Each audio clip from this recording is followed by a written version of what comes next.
오늘 우리에게 주신 하나님의 말씀은 사도행전 9장 10절에서 19절 말씀입니다. 그때 다메섹에 아나니아라 하는 제자가 있더니 주께서 환상 중에 불러 이르시되 아나니아야 하시거늘 대답하되 주여 내가 여기 있나이다 하니 주께서 이르시되 일어나 직가라 하는 거리로 가서 유다의 집에서 다섯 사람 사울이라 하는 사람을 찾으라. 그가 기도하는 중이니라. 그가 아나니아라 하는 사람이 들어와서 자기에게 안수하여 다시 보게 하는 것을 보았느니라 하시거늘 아나니아가 대답하되 주여 이 사람에 대하여 내가 여러 사람에게 듣사온즉 그가 예루살렘에서 주의 성도에게 적지 않은 해를 끼쳤다 하더니 여기서도 주의 이름을 부르는 모든 사람을 결박할 권한을 대제사장들에게서 받았나이다 하거늘 주께서 이르시되 가라. 이 사람은 내 이름을 이방인과 임금들과 이스라엘 자손들에게 전하기 위하여 택한 나의 그릇이라. 그가 내 이름을 위하여 얼마나 고난을 받아야 할 것을 내가 그에게 보이리라 하시니 아나니아가 떠나 그 집에 들어가서 그에게 안수하여 이르되 형제 사울아, 주 곧 내가 오는 길에서 나타나셨던 예수께서 나를 보내어 너로 다시 보게 하시고 성령으로 충만하게 하신다 하니 즉시 사울의 눈에서 비늘 같은 것이 부서져 다시 보게 된지라. 일어나 세례를 받고 음식을 먹음에 강건하여지니라. 오늘 이 말씀에 많은 은혜 받으시기 바랍니다. 우리가 묵상할 사도행전 9장에서 우리가 볼 수 있는 것은 하나님께서 새로운 일을 일으키실 때 즉 하나님의 사람들을 부르시고 이 교회라는 공동체를 넓게 보면 로마 제국의 이제 도시마다 세우실 때 새로운 사람을 통해서 일하시는 하나님의 은혜 또 하나님의 역사를 우리가 생각해 보게 됩니다. 사도행전 지금 우리가 보는 7장과 8장 예루살렘 교회 공동체가 형성되고 부흥하고 또 첫 번째 핍박을 이제 스데반의 순교와 더불어 맞을 때 사울의 모습은 핍박하는 자입니다. 사울은 그리스도인을 핍박하는 사람이고 핍박하는 사람들의 일종의 리더였습니다. 그러니까 사울이라는 인물을 우리가 인생의 그릇이라고 이렇게 표현한다면 하나님께서 우리가 쓰임받는 그릇이 되기를 원한다. 사울이라는 그릇은 어떤 그릇인가 하면 하나님께 쓰임받는다는 의미보다는 쓰임받는 사람들을 핍박하는 사람입니다. 핍박의 그릇이다. 우리가 이렇게 볼 수 있습니다. 그리고 나서 이제 9장에 들어가면 사울이 이제 다메섹에서 아주 극적으로 예수님 앞에 서게 되죠. 그래서 여러분들이 다메섹 가운데 사울이 극적으로 예수님 앞에 서는 장면이 사도행전 9장 가운데 있습니다. 9장 3절에 보면 사울이 길을 가다가 다메섹에 가까이 이르더니 호련히 하늘로부터 빛이 그를 둘러 비추는지라. 땅에 엎드러져 들으며 소리가 있어 이르시되 사울아 사울아 내가 어찌하여 나를 박해하느냐 하시거늘 대답하되 주여 누구시냐이까.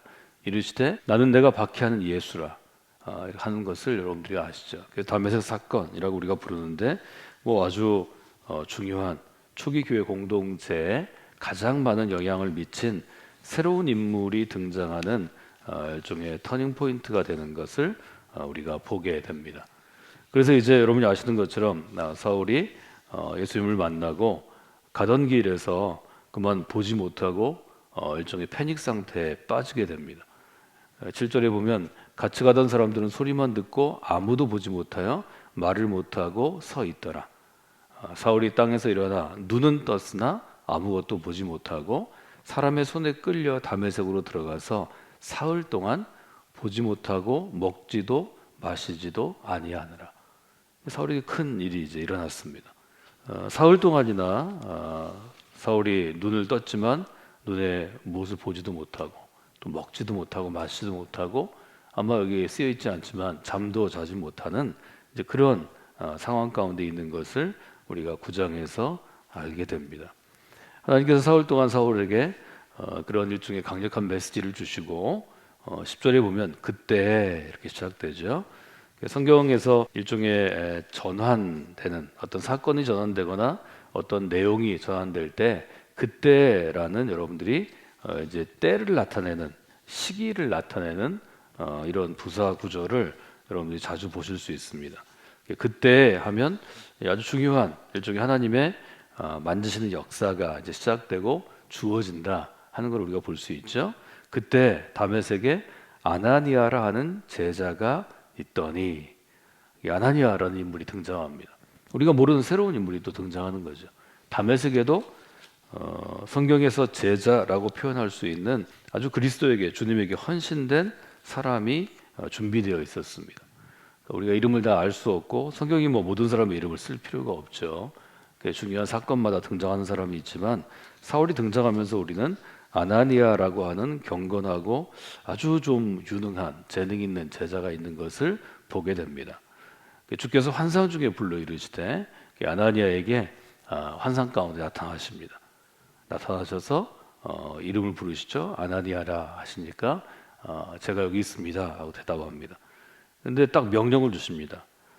여기 보면 제가 동사가 굉장히 중요하다고 말씀드렸는데 일어나라 이렇게 하시고 가라 얘기하시고 그 다음에 찾으라 세 가지 얘기하시죠. 일어나라, 가라, 찾으라. 일어나서 어디로 가는가 하면 직가라 하는 거리로 가라. 다메섹의 아주 메인 도로에, 말하자면 우리가 서울에 가면 광화문에 대로가 있는데요. 광화문에 대로가 쫙 깔리는 것처럼 직가에 거의 1000m 되는 큰 직가라는 것은 아주 곧은 길이라는 뜻입니다. 대로가 있는데 그 대로 끝에 유다의 집이라는 집이 있고 거기에 가면 사울이라는 사람이 있다. 그래 찾아라. 일어나라, 가라, 찾으라. 굉장히 분명하지만 속도감 있는 명령입니다. 아나니아는 이미 그리스도의 제자들을 핍박하는 사람이 있다는 것도 알고 그가 사울이라는 것도 알고 그가 다메섹에 와서 그리스도인들을 체포해 가기 위해서 왔다는 것도 이미 알고 있는 상태입니다. 그래서 아주 조심스럽게 합리적인 방법으로 반대합니다. 13절에 보면 주님, 이 사람에 대해서 제가 여러 사람에게 들었습니다. 이 사람은 이미 예루살렘에서 믿는 그리스도인들에게 아주 많은 해를 끼친 사람입니다. 또 여기 와서도 다메섹에 와서도 다메섹을 지나 지금 여기 멈춰 있지만 이곳에서도 이 도시에서도 주의 이름을 부르는 자를 핍박하고 결박할 권한을 이미 받은 사람입니다. 그래서 반대 의사를 아주 분명히 표시합니다. 근데 15절에 보면 주께서 이르시되 뭐 다른 얘기를 하지 않습니다. 가라. 또 그냥 명령형입니다. 그리고 이렇게 말씀하시죠. 이 사람은 택한 나의 그릇이라. 어떤 그릇인가 하면 내 이름을 이방인과 임금들과 이스라엘 자손들에게 전하기 위해서 내가 택한 나의 그릇이라. 더 이상 뭐 할 얘기가 없죠. 아나니아는 믿음 있는 사람이었으니까 이 말씀을 듣고 이제 사울에게 가서 여러분이 아시는 것처럼 안수하고 또 그리스도를 다시 한번 전하고 사울이 새로운 삶을 살도록 도와주는 그런 역할을 하게 됩니다. 그래서 이 부분에서 이제 우리가 봐야 될 것은 아주 분명한 전환이죠. 핍박을 하는 사람이 핍박을 받는 사람으로 바뀌는 것입니다. 핍박하는 자였던 사울을 내가 택한 그릇이다. 아주 분명하게 말씀하시는 그 말씀 가운데 우리가 들어갑니다. 여기서 그릇은 뭐 문자 그대로 어디에 이제 음식을 담거나 어떤 내용물을 담는 그러한 그릇을 의미하고 연장이라는 뜻으로 물론 번역이 되기도 합니다. 그래서 그릇이라는 말하자면 우리가 매일 어떤 문화권이든지 음식을 먹게 되는데 이제 우리의 본능적인 먹는 것을 위해서 우리가 쓰는 게 사실은 그릇이죠. 그릇에 음식을 담고 그 음식을 이제 먹게 되는데 왜 그릇이라고 비유를 하셨을까 하는 것을 여러분들이 보실 수 있습니다. 사도행전 8장에서 9장 혹은 7장으로부터 이루어지는 사울의 등장과 사울이 다메섹으로 가는 길에서 아주 극적으로 예수님을 만나는 장면과 그 예수님을 만나서 사울이 인생이 바뀌는 장면, 유대교의 아주 유능한 리더였다가 그리스도인들을 핍박하는 사람이었다가 이제는 핍박을 받는 자로 바뀌게 되는 이 전환점을 볼 때 여기서 제일 중요한 것은 저는 이 그릇이라는 표현이라고 생각합니다. 그래서 16절에 보면 그가 내 이름을 위하여 얼마나 고난을 받아야 할 것을 내가 그에게 보일 것이다. 전에는 고난을 주는 사람이었는데 이제는 고난을 받는 사람이 된다는 거죠. 쓰임받는 인생이 된다는 것은 곧 우리가 일상생활에서 쓰는 이제 그릇과 같은 존재가 되는 것이다. 이 주제를 오늘 여러분들이 좀 생각하시면 좋을 것 같습니다. 우리는 쓰임 받기를 원합니다. 쓰임 받는 인생이 되기를 원합니다. 이렇게 고백하는 사람들이 여전히 교회에 많이 있지만 쓰임 받기를 원한다고 얘기하면서 사실은 자기 맘대로 무슨 일을 하고 싶어 합니다. 그러니까 쓰임 받는 인생이 된다는 것은 하나님이 선택한 그릇이 되는 것입니다. 그러면 그것이 어떤 의미가 있는가를 잘 봐야 할 것 같습니다. 되게 1월 달에는 모든 교회가 새롭게 하나님께서 사용하실 그릇들을 선택합니다. 우리가 임명 예배를 보는데 뭐 임원 임명 예배 또 뭐 새롭게 임원이 된 사람들을 어떤 뭐 축하든지 임명장을 주는 것은 여러분은 주님께서 택한 그릇이요 우리 성강교회가 택한 공동체가 택한 그릇입니다 하는 의미로 주는 거죠. 그런데 거기서 선택받은 그릇들이 예를 들면 1년 동안 하나님이 주신 일에 쓰임을 받느냐 아니면 내가 하고 싶은 일을 하느냐 하는 것은 다른 것입니다. 교회 안에서 우리가 어떤 직함을 갖게 되고 직위를 가졌을 때 나는 이런 일을 하고 싶습니다 라고 얘기하는 것은 성서적으로 보면 또 신학적으로 보면 그릇된 이야기입니다. 내가 하고 싶어서 무슨 뭐 선교회장이 되고 내가 하고 싶어서 무슨 뭐 위원회 위원장이 되는 게 아닙니다. 하나님이 행하실 일을 행하기 위하여 즉 쓰임 받기 위하여 하나님이 나를 거기에 선택하셨습니다 라고 해석하고 고백하는 것이 아주 중요한 일입니다. 택한 나의 그릇이다 하면 어떤 의미가 있을까 생각할 때 첫 번째로 생각할 수 있는 것은 내가 선택함을 받은 그릇이라면 예를 들면 제가 이제 물을 마시기 위해서 이 컵이 늘 설교에 등장하는데요. 이 컵은 쓰임 받을 곳을 스스로 결정할 수 있는 결정권은 없습니다. 이 컵이 여기 있지만 제가 이 컵을 들어서 물을 마시면 쓰임을 받지만 그날은 제가 이 컵을 좀 쓰고 싶지 않으면 제가 안 쓰면 그만입니다. 이 그릇은 스스로 무엇을 결정할 수 없습니다. 굉장히 수동적입니다. 그러니까 하나님이 택하셨다는 것은 주인이 쓰셔야 쓰임을 받을 수 있습니다. 그래서 하나님께서 사울에게 너 뭐가 하고 싶니? 이렇게 물어보셔가지고 사울을 거기에 쓰는 게 아닙니다. 그건 사울이 하고 싶은 일입니다. 택한 그릇이라는 것은 하나님이 행하시기 원하는 일에 그릇을 갖다가 놓으시는 것입니다. 사울이 이 점을 보지 못하는 상태에서 먹지 못하는 상태에서 아마 강력하게 체험했을 것입니다. 사울은 그전에는 자기가 하고 싶은 일을 하며 살았습니다. 자기가 눈으로 보고 옳다고 생각하는 일에 자기 인생을 바친 거죠. 그러나 이제는 누군가의 인도를 받는 사람이 되었습니다. 이게 고난을 주는 사람에서 고난 받는 사람으로 바뀌었다면 사울은 누군가를 이끌고 다니면서 그리스도인을 체포하던 리더에서 이제는 누군가의 손을 잡고 가자는 대로 가는 사람으로 바뀌었습니다. 이 큰 변화가 지금 이 사흘 동안 사울의 내면에서 있습니다. 이제는 스스로 내가 어떤 일을 해야 되겠다 이걸 결정할 수 없습니다. 아주 분명하게 주님은 이제부터는 내가 명령하는 일을 해야 한다고 말씀하십니다. 여러분이 그리스도인이 된다는 것은 그리스도인이 돼서 여러분이 하고 싶은 일을 마음껏 하는 게 아닙니다. 여러분이 교회 공동체를 섬긴다는 것은 내가 예를 들어 성공교회 교회 공동체를 통해서 내 이름이 알려지고 나의 유능함이 드러나고 내가 성장하는 게 아닙니다. 하나님이 어떤 일에 우리를 그릇으로 부르시면 하나님이 쓰시고 싶은 곳에 하나님의 마음대로 쓰시는 것입니다. 좋은 그릇은 주인에게 모든 것을 맡기는 것입니다. 하나님이 쓰시고 싶은 곳에 저를 써주시길 바랍니다. 제가 결정하는 게 아니라 주님이 결정합니다. 이런 부분을 여러분들이 마음 가운데 두시고 우리가 살아가는 그리스도인의 인생이라는 것이 그렇다는 것을 자꾸 자기에게 얘기하셔야 합니다. 주지시켜야 합니다. 계속 마음에 새겨야 합니다. 그렇지 않으면 주인을 뛰어넘어서 그릇이 자기 마음대로 행하려고 합니다. 두 번째로 볼 수 있는 것은 무엇인가 하면 그릇은 재료가 다 다릅니다. 바울이 얘기한 것처럼 금으로 된 그릇도 있고 은으로 된 그릇도 있고 흙으로 된 그릇도 있습니다. 모양도 다릅니다.